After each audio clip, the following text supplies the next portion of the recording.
In the quiet village of Sokolova, nistlet among rolling hills and whispering birch forests, lived a young man named Ivan. The air was always crisp, carrying the scent of fresh earth and wildflowers in summer, or the sharp beat of frost in winter. Ivan's days were simple. He worked as a carpenter, chopping wood with steady hands in his small workshop. The rhythmic sound of his hammer echoed softly through the trees, a gentle reminder of life's steady pace. One autumn evening, as golden leaves drifted lazily from the branches, Ivan met Anya. As she was gathering apples in the orchard, her cheeks flushed from the cool breeze. Her laughter, light and melodic, floated to him like a song. They talked for hours under the fading sun, sharing stories of childhood dreams and quiet hopes. Anya's eyes sparkled with warmth, and Ivan felt a pull in his heart, slow and deep, like the turning of seasons. Soon, their walks became daily rituals, hands brushing accidentally at first, then holding on purpose. Love bloomed between them, unhurried, like a flower opening petal by petal. Anya lived with her mother, Maria, whom everyone called Tеща Сладкая, sweet mother-in-law, even before she was one. Maria was a widow with a kind face, lined softly by years of smiles. Her home was a cozy cottage, filled with the aroma of baked bread and herbal tea. She had a way of making people feel at ease, offering a listening ear and a warm embrace. Life is like the, she would say, kneading flour with gentle fingers. You chop it slowly, and it rises in its own time. As winter approached, Ivan asked Anya to marry him. He knelt in the snow-dusted garden, his voice steady but soft. "Will you be my невестушка?" He whispered, using the old affectionate term for little bride. Anya's eyes filled with tears of joy. "Yes, Ivan, yes." They embraced, the world around them hushed, as if holding its breath. But soon, a cloud settled over their happinesses. The wedding loomed, and money was scarce. Ivan's workshop brought in just enough for daily needs, but a proper celebration, with food, music, and gifts for family, seemed out of reach. Anya worried in silence, her brow furrowing as she mended clothes by the fire. "What if we can't afford it?" As she confided one night, her voice barely above a whisper. Ivan held her close, staring into the flickering flames. "We'll find a way, my невестушка." Somehow, the problem weighed on them like a heavy blanket of snow. Relatives whispered kindly but expectantly about traditions, a feast, dances under the stars, blessings from elders. Ivan worked long hours, his hands aching from the cold towels. Anya helped wear she cold, selling handmade scarves at the market. Yet, the savings grew slowly, drop by drop, like melting icicles.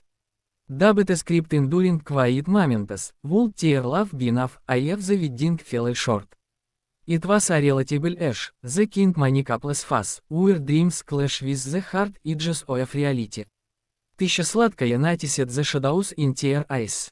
As she invited them for tea one evening, the steam rising lazily from porcelain cups. "Tell them what is troubling you," she said, her voice as soothing as honey in warm milk. Ivan hesitated, then shared their worries. Maria listened without interruption, nodding slowly. "Ah, my dears, life is paths have benders, but they lead somewhere good if you walk them with heart." Days passed, the village blanketed in deeper snow. Ivan and Anya planned modestly, trimming their dreams like pruning a tree. Then comes a gentle twist. One morning, a knock echoed at Ivan's door. It was Теща Сладкая, bundled in a woolen shawl, carrying a worn letter book. "Come with them," she said, her eyes twinkling like stars in the dawnlight. She led them to her attic, a dusty space filled with forgotten treasures. Amid old trunks and faded photographs, she opened the book, a collection of recipes and notes from her youth. "I was honest like you," she explained softly. "Poor but in love. My husband and I had nothing for our wedding. So, I baked. I created sweets from simple things, honey from the bees, nuts from the woods, berries from the fields. SH revealed hidden jars of preserves, bundles of fabric for decorations, and even a small savings pouch tucked away for rainy days or wedding days. But the real surprise was her plan. Nothing to figure out, невестушка. SH exclaimed with a warm law, echoing an old family saying Ivan had heard a news. Maria had quietly rallied the village. Neighbors, touched by her stories of love, offered help, a farmer donated flour, a musician promised tunes, an elder shared heirloom rings. It wasn't grand, but it was heartfelt, a hope of kindnesses woven in secret.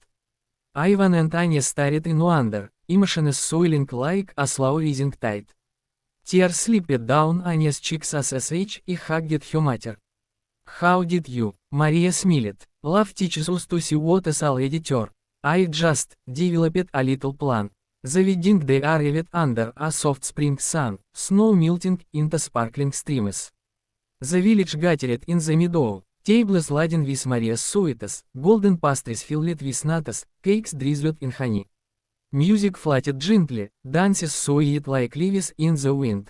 Ivan and Anya exchanged vows, their voices clear and calm, promising forever in simple words.